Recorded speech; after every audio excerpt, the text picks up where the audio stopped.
caffeine. It's an important tool.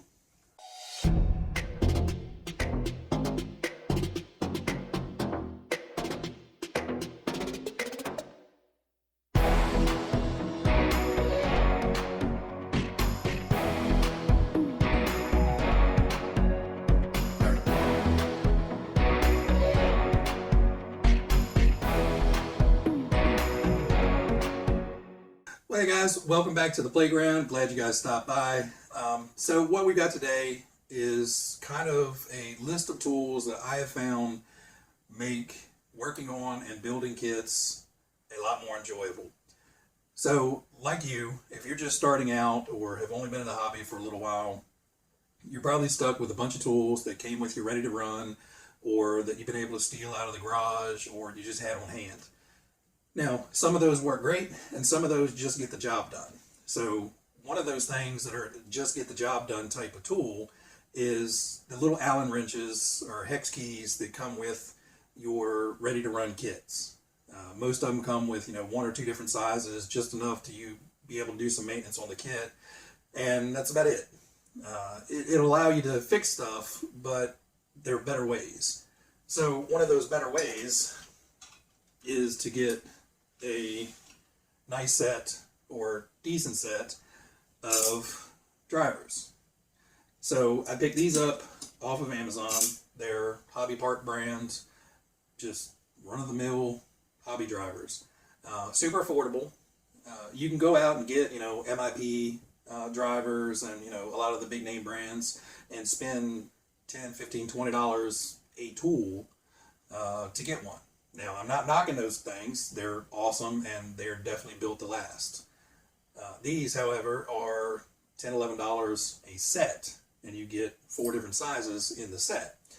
So, even though this isn't going to last the lifetime of you running RC cars, so this set right here is put together 4 TRX4 builds. 2 of them are sports, and 2 of them are the regulars. This is built 2 of the Element Enduro kits, and it has worked on all of my rock crawlers and anything that takes a metric driver. So I can't fault them. They have worked, none of them have broken, and the only screws I have rounded out with these have been really garbage screws, either misformed or just were cheap screws. I've never had a problem with these. So the other tool that'll get you by is probably in your ready to run or your kit, you got the classic cross wrench, T-wrench, whatever you want to call it. If you've been in the hobby for a while, somewhere in your garage or in your house, there's a drawer full of 10, 15, 20 of these. They work great. And for taking it out on the trail, you can make key rings out of these and just stick them on your key ring. They work. So if you had to put a whole bunch of parts together in one of these, it can be fiddly. And again, hand drivers with specific sizes for each one are nice. Now, sometimes you'll have to give up this to use this, because this will get into a spot to where this big long thing can't. But the extra comfort of these really helps out over, fiddling with this little thing. And again, super, super cheap, 10, 12 bucks on Amazon will get you a set. Now, when you get a set of these tools, they'll come in a little flat tray, and it works. It's a little plastic tray. It'll work. It's easy to hang up and put away, but you can also get these little stands off of Amazon or wherever, your local hobby shop, and check out your local hobby shop first. They may have deals in there, or they just may have the very expensive stuff. So if you're on a budget, you may have to jump over to Amazon, eBay, something like that. RC Pit Products is a great place to get these stuff. They're the same price as Amazon, and it's a U.S. company. It's the same tools, essentially, just branded for them. But they don't have any of the shipping delays. If their stuff is in stock, it's in stock in the US and it'll get to you right away. So a step up of convenience of these are the bit inserts that you can stick into an electric screwdriver. Now, huge word of caution. If you're using a driver or a drill that does not have an extremely good clutch that you can set the drive percentage to, do not build with these tips and an electric screwdriver. I do, but I don't ever set the screw. So if I have a really long, like if I'm building a transmission or something in a crawler and it has 6 or 7 really long screws, or portal axles for a TRX4 are great. They got really long screws and you have to drive them in like almost a quarter of an inch each screw, and there's like 10 of them. So for this, I will put the 1.5 bit or 2 bit or whatever I need to in there and drive them in until they're almost touching. I never let them touch, and you just drive all of them in to where they're almost touching, and then come back with your driver and finish them off to get them snugged up. You don't want to strip out a brand new part by going in and cranking it down with one of these. Now, with a lot of experience, you can get away with kind of getting them snugged up with this, but I still strongly recommend you not doing it. If you get a DeWalt, like the gyro action DeWalt with the, I think it's 20 setting clutch one, that one you can put together a kit with without worrying about really stripping out the parts. What this really excels in, and these tips excel in, is, maintenance. Disassembling a part really, really fast, because you want to get in there, get the part you need fixed, and then put it back together. So disassemble it with this and reassemble it with this. But these drivers are a huge, huge help when you're doing a lot of repetitive building, or you just have a lot of screws to put in. That little, L-shaped Allen key, or, hex key, whatever you want to call it, that thing will really start wrecking your fingertips after a while. So pliers are an important part. Holding things, grasping things, pulling things, yanking things, they definitely help out. I would suggest if you can go find a 4 or 5 piece kit of miniature pliers. You can find them at hobby stores, you can find them at your hobby shop, you can find them at Lowe's, wherever. Usually you can pick them up pretty cheap, but they usually have needle nose side cutters. These are almost like a snap ring type pliers. These are really great. They have smooth, round, tapered tips, and these are great for popping off the cups off of ball studs. You can just slide it in, and it basically creates a wedge, and then once you get it slid in to where it's tight, you just kind of squeeze it, and usually the ball cups will pop right off. But, these are nice to have. This guy here, I have seen people use them, and I've seen people rave about them. This is a tool that anybody that works on their cars or is building cars should have in their toolbox. So this is a little multi-purpose tool. It has 3 different little grooves up top that are smooth and will allow you to grab hold of rod links, suspension links, the steering linkages, any of the little metal pieces that you have to thread on the ball cups or link ends on. You grab it in there and then be able to twist the ball end on. It really, really helps building those things. The other awesome tool is this little ball pin. I don't even know what the hell you call it. The little ball remover from your link ends. So you can press them in or you can press them out. It has a hole over here. So when you're pressing it in, you basically put the link in and then put your ball stud in and then press it in. And then likewise, if you want to press it out, you would flip it over. Because normally on the ball studs, they have a wide flange on one side and a narrow flange on the other. And what you want is that wide flange on the outside to keep the link from popping off if the ball wears out. So what you want to do is basically flip it over so the wide part is lined up with the hole, and then press it and the little narrow end will go through, and you can pop that link, that rod end ball out and replace it with a new one or whatever you need to do. It also comes with some larger grips in here to where you can grip on the rod ends or whatever you need to hold on to. But it has a lot of gripping power, and again, you can get these super cheap, or you can spend a lot of money on there. I built quite a few trucks with this so far, and I really, really like it. And this is just an old cheapy one.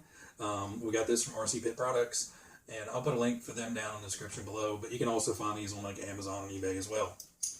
We can go down a whole thing of what you need for getting an RC. I have a video, I'll put that here, of kind of going over a lot of this stuff in general, but these are the things that are going to help you out.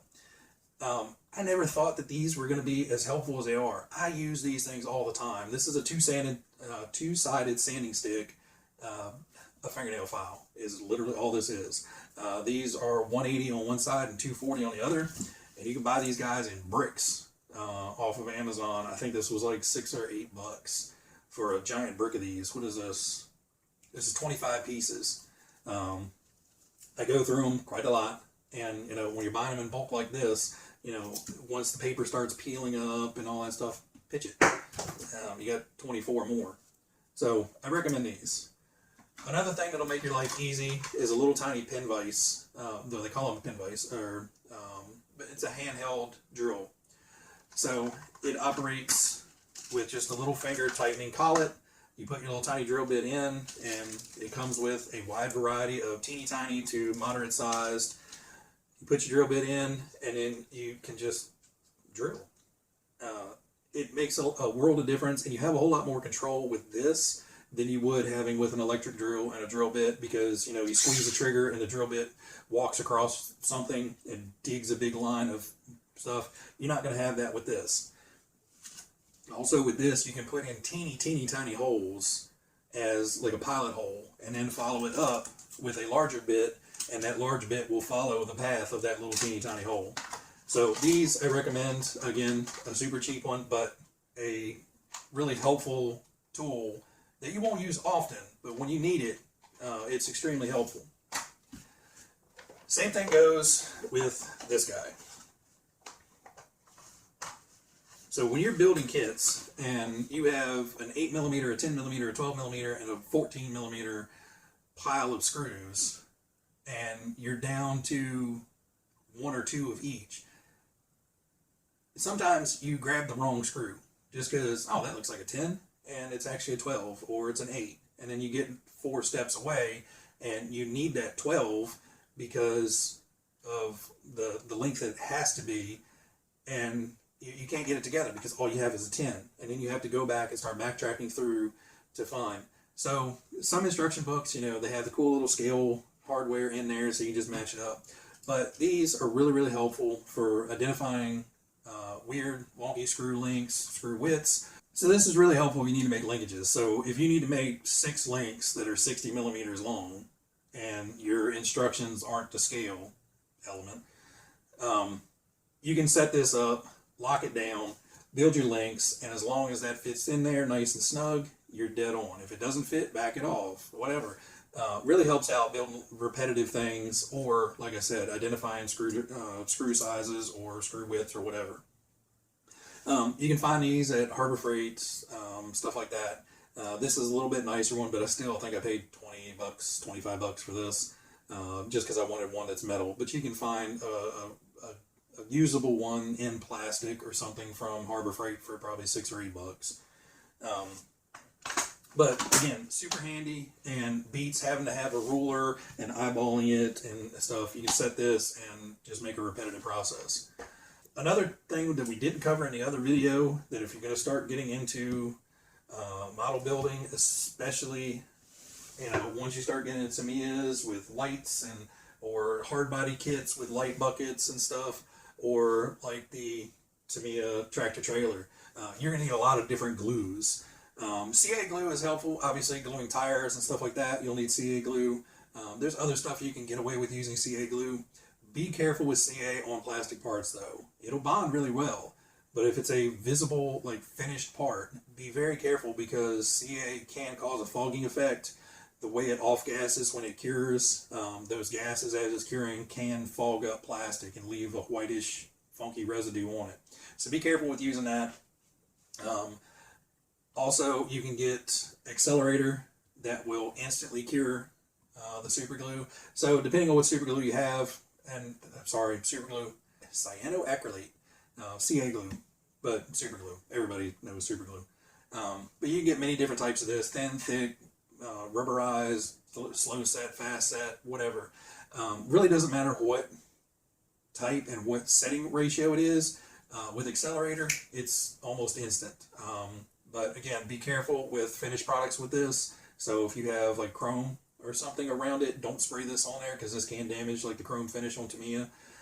So always have a test piece. Spray it if you're worried about it. Put it on a piece of your parts tree that you cut the parts off of, the excess sprue, and test it. See what happens. Same thing with the glue. You can put a little bit on there and let it sit. If it fogs up the piece, don't use it. If it doesn't fog up the piece, you're probably good to go. This is Testors Clear Part Cement, and this is great for putting in windshields, gluing in light lenses, anything like that. This will dry, and it has a good bond. It's not like a super glue bond, but it's almost like a rubberized glue, but it dries crystal clear. And you know, I've screwed up parts before by using a different type of glue, and you know, you get one little smudge on a windshield and it's there forever. This, you know, you can wipe it off. Plus, if it's not extremely noticeable, let it dry. It'll dry crystal clear. It's great for putting in light lenses and stuff like that. And then if you're getting into Tamiya or some other kits, you'll need some sort of solvent glue to bond the plastic to plastic together. Again, you can go down to your local hobby shop. Pretty much any hobby shop is going to have this, because if they carry trains, planes, cars, anything, they'll probably have some of this over in like your paint section or whatever. The reason I made this video was I wanted to help spread some good fortune. So if you've seen my tractor trailer video recently, you know RCL gifted me an amazing gift to the channel to allow me to own a Tamiya tractor trailer kit, the Grand Hauler, as well as the MFC to put in it. Now, I don't have the financial capabilities to pay that fully forward, but I'm going to work on it in small parts. So hopefully everybody stayed to this part of the video, because what I'm going to do is I'm going to open up a giveaway. It's going to run for 30 days. It's only going to be on this video. So what you have to do to win this, and please read the official rules down below, because there are some restrictions. You have to be 18 years or older. You have to live in the continental United States. So I'm so sorry for you guys that are, you know, Alaska and Hawaii, or even Canada. Unfortunately, with the cost of shipping these days, it's going to cost me more to ship the stuff than it did to get the stuff. So later on down the road, when the channel gets a little bit bigger, hopefully I can get into some bigger giveaways like that. But for right now, this is continental US only, 18 years or older. And the only thing you need to do to enter to win is go down below and just drop me a comment saying, I'd like some cool tools. And I'll leave it in the description. You can just copy paste it. I'd like some cool tools. Anybody that leaves me that comment, or their comment contains I'd like cool tools, will be entered into the chance. And at the end of 30 days, I will pull everybody's comments from the video and run them through a random comment picker. So don't comment more than once. Any extra comments from the same person with that same phrase in it is going to be ignored. It's going to kick it out. If you don't comment that comment in your thing, it's not going to find it. It's going to look for those words. So again, there are more rules down below, so check those out to make sure everybody's eligible. But what you're going to get is you're going to get the set of 4 metric drivers. So the Allen hex drivers, whatever. So you get a 1.5, a 1.5, a 2, a 2.5, and a 3 millimeter. So this should cover all of your standard metric hex hardware on a rig. You've also got the metric nut drivers. So you have a 4, a 5, a 7, and a 9. No, a 7 and an 8. So all these are Hobby Park, the same ones that I have. And I paid for these out of pocket. These are coming directly from me to you guys. So we have a pair of link pliers. So this is exactly the same style that I have. So this will help you put together your linkages and do the ball ends and all that stuff. And as well, I am going to include the same stand that I have here. So you have the stand that will hold your nut drivers and your hex wrenches and your shock / linkages wrench. So I know it's not, you know, a full kit of tools. I wanted to try to include some Tamiya drivers, but you know, I could not find anything that wasn't ridiculously expensive. I don't know why JIS screwdrivers are so hard to get and why they're so expensive. I may throw in a servo tester. I believe I have an extra one of these. I will throw that in as well. Oh, the other thing. Sorry. So the other thing, I almost forgot to include it. A nice pair of flush cut side steps. So these are not for, cutting metal rods or heavy gauge wire or anything like this. This is better to be used for snipping off parts from the parts trees, but it also works great for cutting zip ties and small wires, stuff like that. So you'll get a pair of these as well. And if I find something else that is affordable, I may throw it in as a bonus. I'm not sure.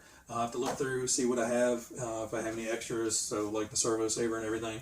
But regardless, you will definitely be getting the 2 pairs of tools, the pliers, the cutters, and the tool stand for sure.